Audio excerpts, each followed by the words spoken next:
a lot of people wondering, why does this impossible meat taste so much like meat? And it is a conspiracy theory, and I know you're a theorist, that there may be human meat in the Impossible Burger.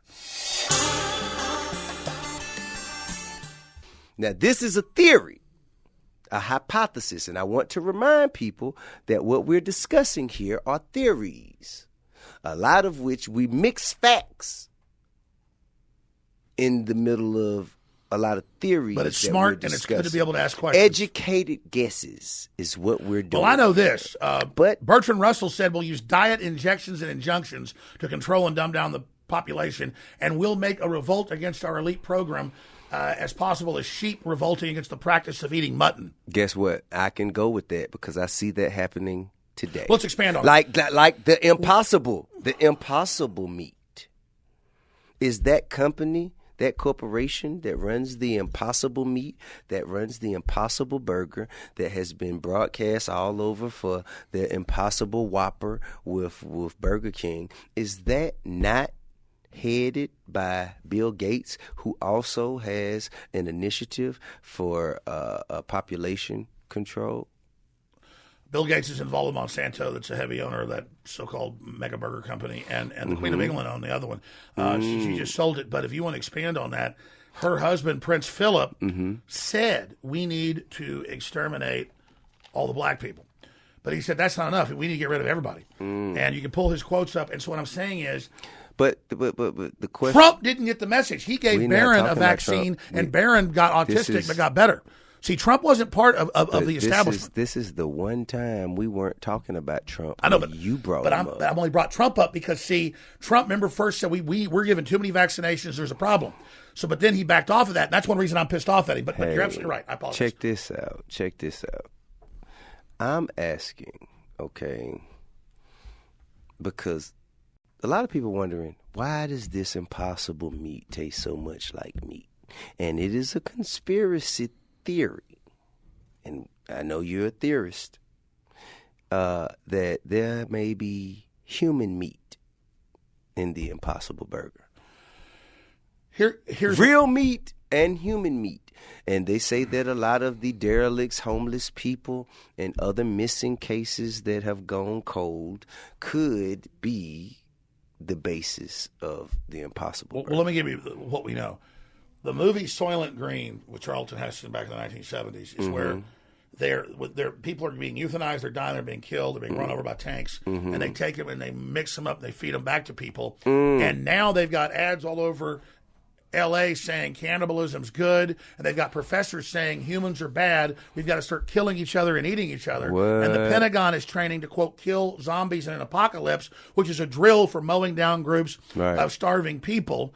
And so they're telling us we're about to have a collapse of the global ecosystem and are going to have to kill each other. And what I'm saying is they're programming us to accept that when they start triggering the collapse of the atmosphere. Because if you study what's going on with the real chemtrails, that the former head of the CIA, Brennan, admitted in a speech 3 years ago that's on YouTube, that they're manipulating the weather and that all of this is really going on, and what they're doing is changing our atmosphere and terraforming it for something else. So, yeah. I mean, okay, so that means that we're still searching to find the true clarity up under that particular hypothesis when it comes to the Impossible Burger. But what about, when you spoke about weather control? Well, I know this. They're telling us that we should start eating the bodies of dead people when they die. And Washington State this year legalized taking dead bodies and using it for fertilizer on our food. I ain't going for that. I ain't going for that at all. But I swear to God, that's happening. I know that's what they said. I figured that's what they said. Then we talked about how the media is, Washington is State controlled. legalized using people to feed people, but it's done by putting it on the crops. There's no way to rationalize cannibalism. They're teaching us to hate ourselves and have no respect. You did sneak into Bohemian Grove. Yes, I did. Okay, so what's back there? Well, it's a 2,700-acre beautiful redwoods. 2,700 acres. And it looks like Yosemite. It's the biggest redwoods you've ever seen, but there's not tourists. And what would be the purpose for such a facility or for such a? Well, the history's known. Mark Twain and others, when they were in San Francisco, bought the land and set it up as an artist retreat. It was very, very liberal. And then William Howard Taft, right around the turn of the last century, about 120 years ago, they came in and bought it. The president bought it with a consortium. Right. Did they buy it with the American public's money? No, just a bunch of robber barons bought it. Okay, gotcha. And then they threw out a lot of the artists, but kept some of them. Okay. And then it was just a place to, let their hair down and do all sorts of stuff. And also stuff. Just give me an idea. Even back then there was, gay stuff going on, all that kind of stuff. Okay. And also, sex. Because I want to. But they'd also down the road they built a whole camp and stuff where they wouldn't let the women in, but they ship in a bunch of hookers. And then they put a railway into it. So orgies and stuff. Orgies, yeah. All right, cool. And, I ain't really got no real big problem. But then over time, they brought a German death cult over, same one they have at Skull and Bones. And Skull and Bones, the Bilderberg Group and such. Yeah, and which those are a German chancellor came out. Mm-hmm. And he wrote a book, Men in Power is a Political Retrospective. Right. For the name of the prime minister, my brain's failing. Mm-hmm. But it's political. Men in Power is a Political Retrospective. All right. He said, we have our own rituals in Germany, but we really like the ones we do out there. Right. And so by the turn of not this century, but the century before, about 120 years ago, it became super elite. Expected, it still took a few weeks to go across the country from D.C. or New York. So they'd stay sometimes a whole month once they got there. Okay. And so the robber barons, the most rich people, and the Rockefellers, sure, all of them started going there. And then they started doing Druidic and Germanic rituals and reportedly even human sacrifice there. And then kids started disappearing in the area. It was being reported, over 100 years ago that kids were missing quite a bit. That they were missing children seemed to be the threat. A repetitive narrative. Yeah. So it seems like children or innocence are the fuel to this. Just like in the new Skeksis Netflix thing that's excellent. They literally take the innocent Gethling and they suck its energy. You say the new what? The new Dark Crystal show. I haven't seen it. Is an allegory of exactly what they're doing. So I got contacted by a reporter with Channel 4, and he said, I've got people that work there, and they want it to be exposed, but we can't have the liability. And I know you've snuck into some places, done some investigative reporting on some military drills that we're practicing to round people up and stuff. If we got you a ticket and got you, the inside deal, you can still get arrested by the Secret Service because presidents and people go there. But will you sneak in? And I said yes. So you were prompted by a facility or like a group. Yes, and it turns out. Who was this group again? Turns out it was the Democrats, basically. Because Bohemian Grove is mainly Republican. Okay, go ahead. Let's go. And so I'm like, I'm 45 now. This was in 2000, so I was a lot younger. Okay. And I later learned I was set up. So instead of getting into the occult part of it, let me hit this first. So I sneak in, I get in there. Secret Service questions me. I've been given passcodes to what club I'm in, but still they act suspicious. So I climb under one of these houses, log cabins, until it gets dark. Because I'm supposed to be there on July 15th to catch the cremation of care, a mock human sacrifice of a child in front of this giant owl that also doubles as a giant bull, Moloch, where they sacrifice kids in Tyre in the Middle East. So that owl represents the sacrifice of children. Yes. Well, and Moloch's also the same owl that is present in Adult Swim, the same owl that is present even in OVO for Drake and his record label. But that owl, you saying, whether it is knowingly or unbeknownst to the person who uses it, it represents the sacrifice of children. Well, any symbol could have multiple uses, but it is in the National Press Club symbol, and the press has also gone there secretly. So it's part of them being compromised. And yes, the reason they worship the owl in that particular form because it can be another thing in Greek mythology, knowledge, and things like that, is that the owl is a bird of prey. America is a bald eagle. And, Iran is an eagle. And everybody likes eagles, okay, because it's up there, it can see, it's smart, you can't see it. A great horned owl is bigger than the bald eagle. It'd kill one. I mean, it's meaner than hell. It's got big old eyes, and it can see in the dark. So, see, it's got knowledge. It can see you like special forces, but you can't see it. You're in the dark. It walks right over and just grabs you and eats you, and you can't do a damn thing. And it kills other birds. It kills eagles at night. Eagles get down in their nest at night. They fear the owls. The owls come in. They hunt other royal birds, as you would call them. So the great horned owl. What kind of terrain would it be where an owl would hunt an eagle? A place just like those redwoods. So it's the ultimate predator. But nobody's got the owl as their national symbol. So in the Bohemian Grove is where owls hunt eagles.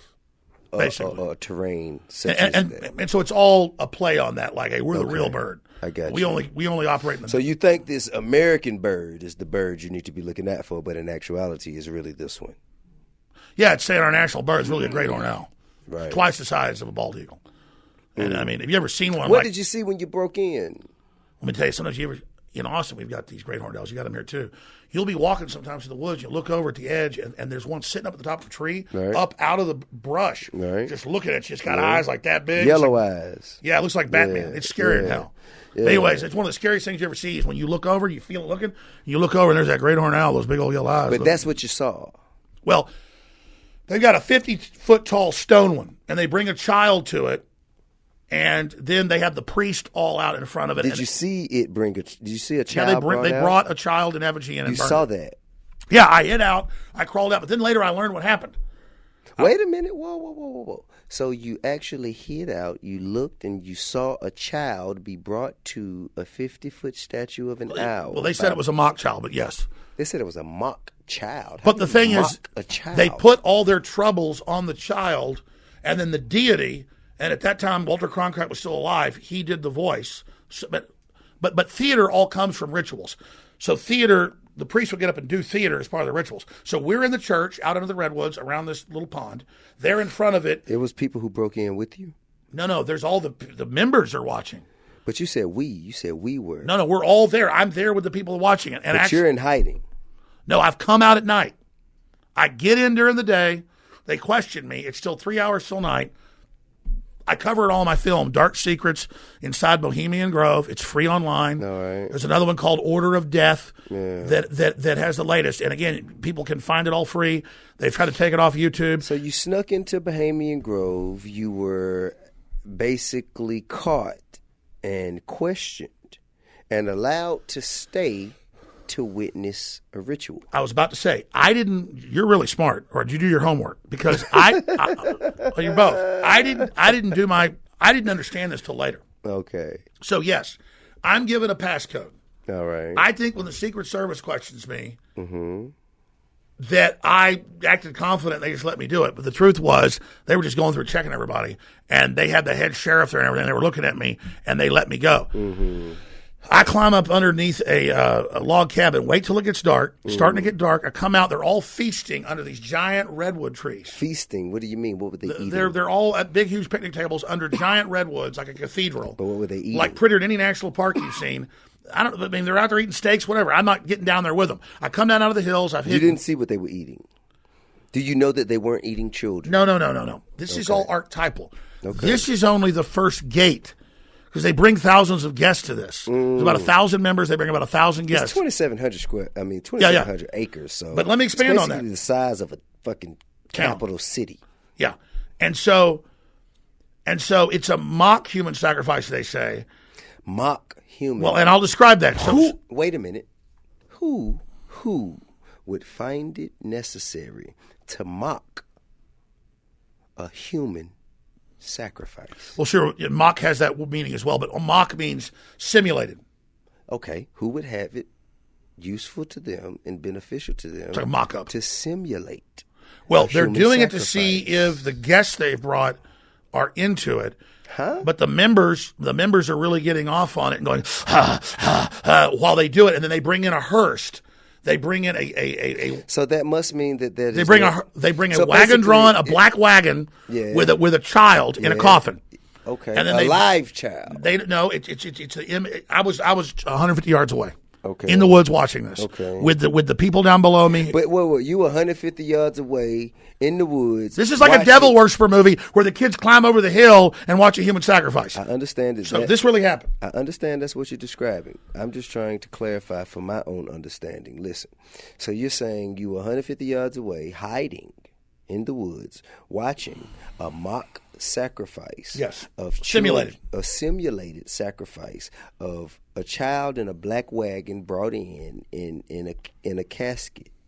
All right, I understand that part. Now, what I'm trying to say is earlier you said you were questioned. Yes. Okay, so you said you were questioned before the sun went down. Okay, so if you were questioned before the sun went down, how did you end up then 150 yards away in the woods still watching? That's a good question. I mean, I made the film. There's 2 films. They're free online. Dark Secrets Inside Bohemian Grove. Remember, this is shot from a little hidden camera. You know, it's color back then. I know that, but I got you here, so I don't need to watch the film. I can just ask you what happened. Here we go. I go up to the end of the road. They've got checkpoints and guards. Mm-hmm. They've got a parking area right off here. There's like a little swamp right here. Right. Where they have these open back trucks that come and pick people up that work there and take them in or take members. Right. I crawl through. I sit there and act like I'm in a car. Wait till some of these old men start going to get on the back of this flat back deal. We go rolling through. I'm dressed like a yuppie. They let me get in. Mm-hmm. Then I get off. I start walking up the hill. And I had a map that down here was the water and where the Moloch was, the owl. Moloch's also a bull, but has double meanings. I go up in the hills. I'm trying to, get away from folks. Were you pursued? Well, I was about to tell you, some Hispanic gentlemen ride by on a Cushman work cart. They whistle at me, and they say, "Oh yeah." They start laughing, going, "There's one of the." There's one of the prostitutes. I was good looking back then. Yeah, because I was like, 27 years old. What I'm saying is, listen, they didn't pursue you for being a bogey. They didn't know. I get in, I get out. I see some guys. Something would happen. Whistle at me. Okay, because it's whistled at you in the wilderness. No. It's roads in these woods. So you get in. You get past a checkpoint. Down here's where the owl is. So you're basically like hiding behind a stop sign. No, I'm just walking like I own the place. Dudes walk by and whistle at me and tell me they want to have sex with me. It's very gay. Okay. I get up to the top of the hill. Okay. The sheriff, later learn, walks up with Secret Service and they say, "Who are you with?" And I said, "I'm here with the I'm here with the hillbillies," and that's actually the camp and the group of the Bushes. I figured I have a Texas accent. They go, "Really?" I go, "Yeah." So I go on up. All of a sudden, I go down a little side road. I see a police car drive by. I say, "I better hide." I climb up underneath one of these log cabins, and I wait till it starts getting dark. Okay. Then I get another tape in my little DV cam little deal, my little fanny pack. Gotcha. Which is super obvious. You're not going to walk around with this thing. And then I sneak down. I'm going down the hill. This is not stylish enough. No gay man. Right. Listen, I'm going down the hill. I'm going down the hill, and then I'm going down the hill, and there they are down there with all these big tables. There's photos of this online that they've since released. I get you. All eating food under the redwoods. I go down here. I get in position in the woods. They all start leaving. They go around. They go around and get around the pool. Okay. The pool is in like a pool, a swimming pool. No, it's an artificial. It's like a pond, a lake right there. Okay. It's like a long reflecting pool in front of the owl. All right. I kind of hang out. People are already there waiting on the edge. Is it a fountain? No, it's a pool. There's bats flying around, grabbing bugs. Absolutely, tons of bats. So there's all these bats flying around eating bugs. It's a beautiful night. The sun's almost down. It's a beautiful night with tons of bats flying around? Well, if you go up in Northern California, there's a ton of bats in the summer. Flying around eating bugs. If you go to Austin, there's like millions of them. Okay. There's just bats everywhere. Yes, so sir. There's these, Continue. So there's little, they're called Mexican brown bats. That's a species. Right. There's all these Mexican brown bats flying around.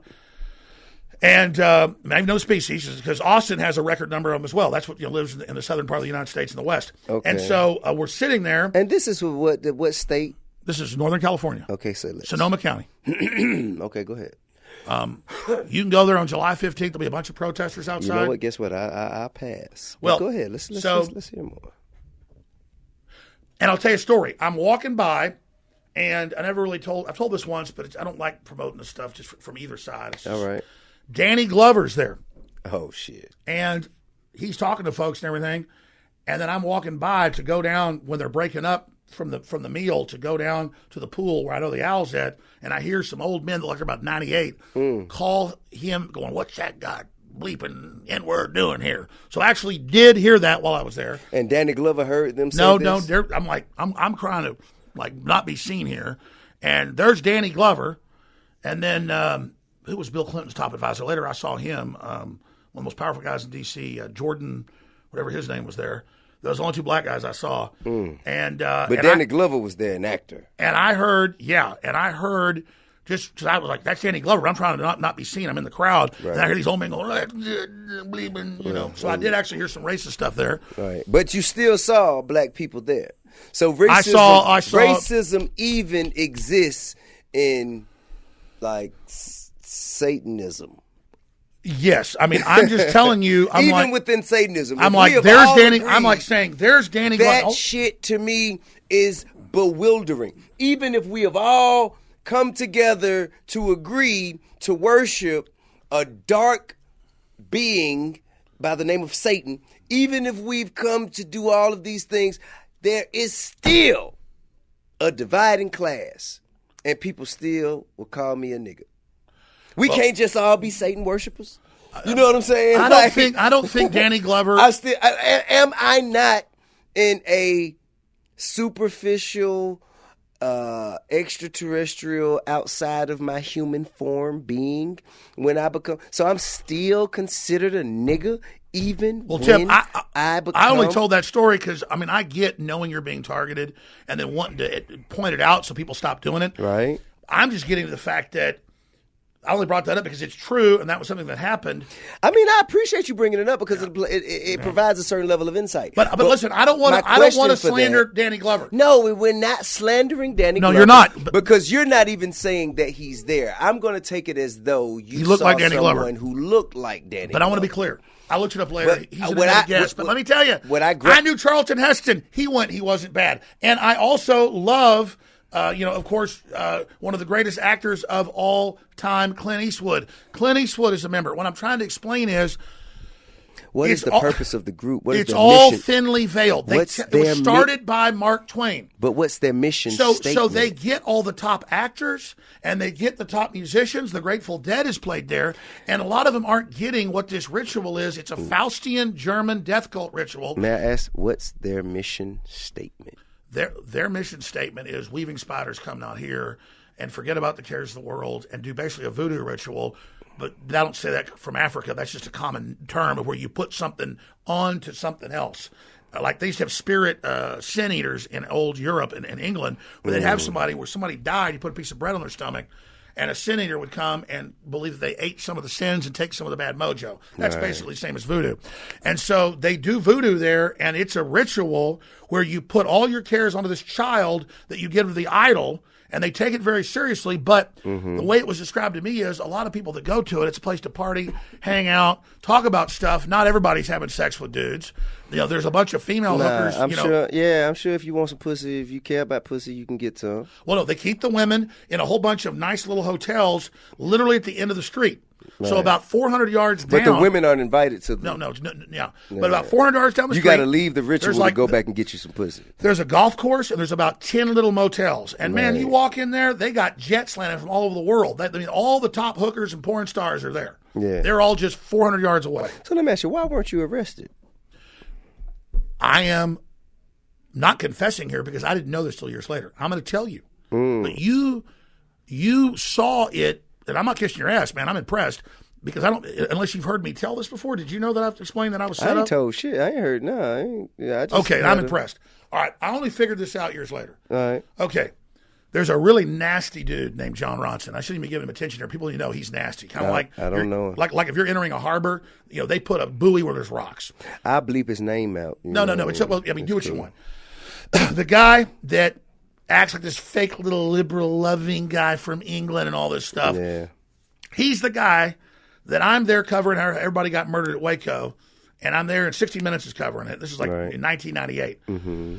He comes up and he goes, Alex, have you heard of Bohemian Grove where they do rituals and all this? And I said, I don't believe all that stuff. Back then, I didn't believe that. And he goes, no, Alex, I'm with World of Wonder, Channel 4, and I know a lawyer in the town, and they think you're the one that could blow it wide open. Others have been arrested. Let me give you a file. He gives me this file of all these color copies of magazines and articles for 30 years and all the arrests and CBS flying helicopters over, and nobody can get in. And so he says, well, it'll be in a year. It was actually like 2 years. Okay. But I'll pay you, and I'll get you in, and I know the workers are going to help you. So but then he tells me, you've got to sign an agreement, Alex. Oh, shit. That I'm going to sneak in after you if you're successful, but I'll get sued because I'm with the big broadcaster. You've got to videotape it and give it to me and promise to never tell. That sounds like cap to me. That's what we call cap where I'm from. What's cap? Can you say cap? Cap, what is cap? Cap, C-A-P. Yeah. Cap is basically when someone is either lying to get you off of figuring their bullshit out or exaggerating the truth in an excessive manner. That is cap. That's what I feel like what he told you as you described would be. Well, I didn't figure it out till later because I was like, I don't know, I'm 45 now. I'm 2000. How old was I? I mean, I was like 25, 26. So okay. So I'm going in there, and I only been on the radio like 4 or 5 years at that time, and I'm just, I mean, and so they knew I'd snuck on some military bases and done some stuff, and so they knew I'd gotten footage, and so I go in there, but he comes in behind me with the lawyer, who it turns out was with the group.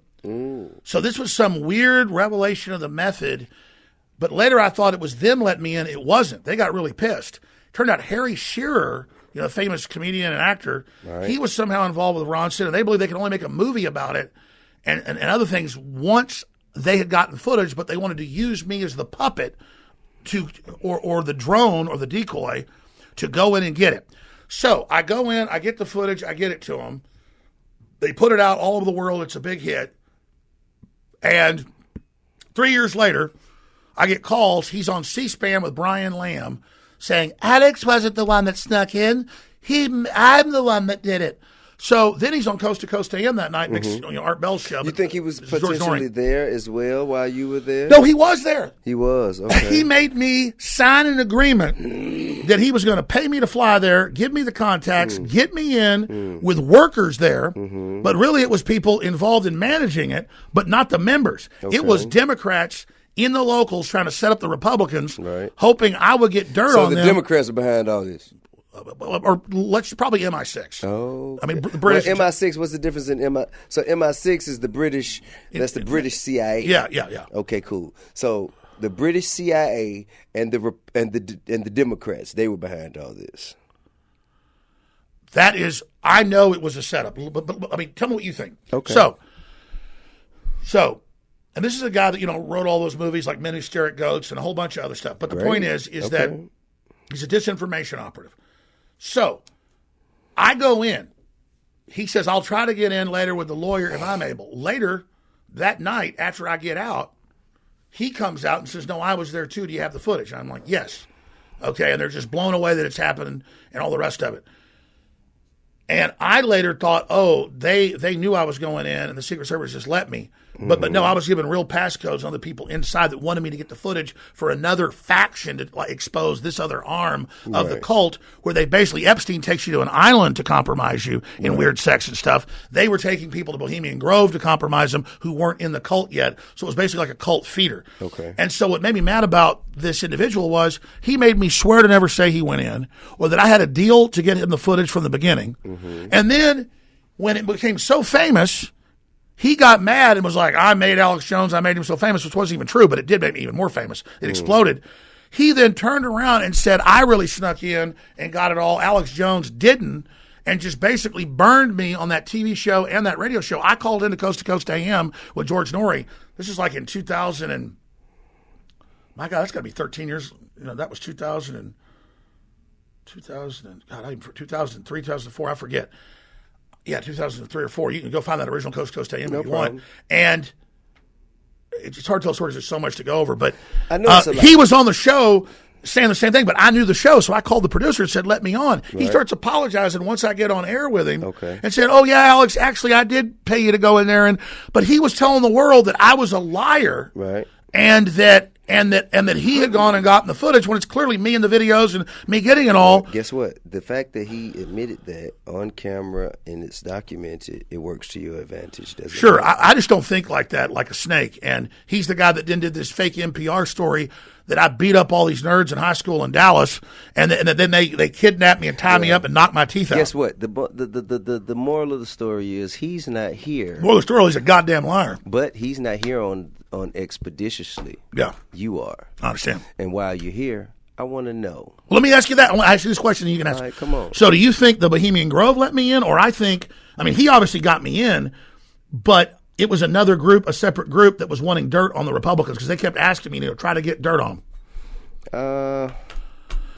You know what, I'm not defending the Republicans. I'm exposing them right now. I ain't defending anybody. I ain't defending anybody. No, I hear you. But you're asking me to kind of form an opinion. Well, you smelled it out that I was let in, which I think I was. I mean, I think that it had to be a reason that, I'm sure they have security. I'm sure they have cameras. I'm sure they have infrared, all kinds of shit that would detect even kind of heat-seeking night vision kind of shit.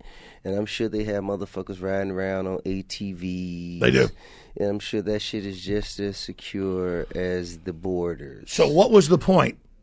You have way more. You have far more experience on the subject than I do. But I mean, seriously, I was 25 then. I'd be remiss to even try to guess. But it took me, that was 19 years ago. It took me 10 years to even figure it out that I was used. Well, I mean, listen, far be it for me to say what is or isn't, because some motherfuckers would say that you were allowed to leave because you agreed to do their dirty work after you left. Oh no, I never. That's what I say. I would say, okay, well, if I broke into here and I was caught and I was questioned, if I was allowed to stay, if I wasn't apprehended, then I kind of agreed to be a fed. No, I thought I was legitimately sneaking in there, and then I never figured out. But we ain't talking about you sneaking in. We're talking about how you got out. I mean, I walked right out the front. That's what I'm saying. If anybody else was to sneak in somewhere and get caught, I don't think they'd walk out the front. But see, that's the thing. If I'm working for them, I don't even know it. Well, that makes a lot of sense, too. That makes a lot of sense. If it wasn't what I just said, it could have been that you were already expected to be there in the first place. But I tell you, but expanding on we that, could go back and forth about that all day, and we don't really know the answer to it. Because if you can't tell me the answer, I damn sure can't tell you. All I know is he had passcodes into it, and I got the footage for him so they wouldn't get sued. Mm-hmm. And then he turned around later and then tried to change the story, but it was stupid because everybody saw the footage. Right. So it was just bizarre. I don't know. I know that he had contacts with not just the lawyer; it was security. Okay. Well, and so yes, somebody in that organization let me in and let me get back out. And people were always saying that. But did you really sneak in then? Because if they let you in, did you really sneak in? They have arrested other people. They questioned me. I had the passcode. That's what I'm telling you. So you knew you had a passcode before you snuck in. Yeah, no, he said, we've got this lawyer that works there. So you knew you weren't really sneaking in. You probably could have walked straight through the front gate with the passcode. No, it was if you got questioned. So, but if you walk through the front gate and get questioned and you give them this passcode, they grant you entry. But they didn't question me at the gate. But you bypassed the gate because you snuck in. Yes. But there was another gate. Like you're driving through and there's more. So you made it through one gate and then you didn't make it through another gate. Is that what you're saying? No, we just rolled through the next gate. Okay, wait. There's footage of all this. I know what I'm saying is, because when you tell me you snuck in, that tells me I did not attempt in any form of granted entry. I snuck in over a wall, under a fence. Sure, I'm the one telling you that I think they let me in. But you're convincing yourself of what I just. I know it, but you know they let you in. No, I did not know. No. They questioned me and stuff, and I later. When I say you, it is a like a philosophical you, not you personally, but one would know they have been let in if they cross. Yes, they came and recruited me through an operative but I'm not sure which group. But when you actually made your way onto the grounds, if you made your way onto the grounds through a gate, a security protected gate, that would tell me, yeah, you've been let in. Well, let me go further. There's another chapter. You didn't sneak in. Then Brad, you were let in. Then Brad Metzler, or Metzer, he has this, that he writes those best-selling books. He's got a show on History Channel. Over a decade later, they say, we want you to go back to Bohemian Grove. Oh, you went back? Wait. It was on History Channel, or was it Discovery? And wait. It gets crazier. We're there at this old theater in the town right there, and they've got the original alien from the movie Aliens there. And the guy's wearing a CIA hat, who's the director of the show, and they're doing this big program. I swear to God. When you say they have the alien from the movie Alien, is this like the real guy? You saying that wasn't CGI? They've got the 8-foot rubber suit. Okay, but you're sure it was a rubber suit? No, they told me. You're sure? I don't. Well, maybe. But you can't believe what they tell you. Point is, it was really obviously you can't believe what they tell you. This was on TV. You can pull it up. But TV, you can't believe what TV tells you. And they go, come upstairs, and he goes, I'm the director. And he's got a red hat that says CIA on it. And so, whoa, he was walking and talking. No. I walk in. They walk me up this room, and he goes, I'm the director. And he was a human. Yeah. And he goes, let's go in here and do the interview. And we walk in.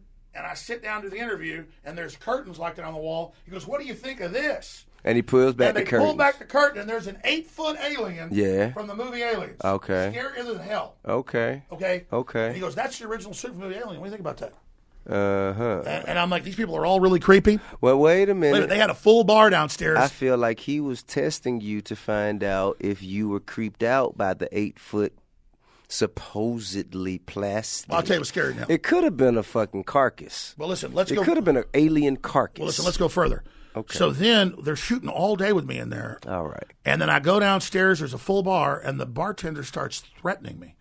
He goes, I played naked bongos with George Herbert Walker Bush there. And you're saying we're satanic? I say F you because the whole town's run by him. It's a cult. And so there are actually people who live there and work there. And they all love it. Anyway, so he goes. What is the population? He goes, I know you're sneaking in there. What's the population of this town? I don't know. It's on the Russian River. Above or below 10,000? It's below 10,000. Okay. It's on the Russian River. So this guy says to me, okay. He goes, I know you're sneaking in there again today. Mm-hmm. He goes, I could call him and have you arrested, but I'm not. And then I noticed that the director's laughing at me. So all of a sudden, I get in these canoes with their camera crew, and instead of going in canoes? Yeah, instead of going in the front gate, I swear to God, this is all true. There's all video of it. Instead of going the front gate, they want me to go up to the back end of it where I'd shot video before from this overlooking point. Okay? When I went up that hill and hit out. When I came back out, I shot that. And so they keep going, and they're only supposed to show me where I went, how they could go up. Yeah. And all of a sudden, they go, no, Alex, you've got to go. Come on. And I went, no, I'm staying below the water line. I'm not violating this place. I'm not going to violate and trespass twice. And as soon as I start walking back, they go, freeze, police. And guys start running down with guns. I go, fuck you. I run, jump into the fucking canoe, run from them. And don't get shot. No, listen. They start chasing me. Don't shoot. They got cars across the other side. But don't shoot. I jump off and swim with my cell phone out, call my crew members to come pick me up. Right. Okay, this happened. No gunshots. None of it's put in the show. No gunshots. Now, the show, they had me running from the police. Right. And the security. Yeah. They all get arrested but let out the next day. Right. And when I saw those people, because they're all friends with the Bushes, and I already knew this. Right. Okay, this guy writes books with the Bushes. Okay. I knew what it was. Okay. They were literally, this time, right. I guess, pissed at the other group, whatever group that is in the Illuminati, and wanted to bust me. Okay, but correct me if I'm wrong. Now, that's my life. It gets weirder. I got you, but correct me if I'm wrong. Still, no gunshots. No. Oh, okay. But here's the difference. That is the quintessential definition of white privilege. Because had my motherfucking ass got caught anywhere near there, at the bar, at the gate, in the canoe.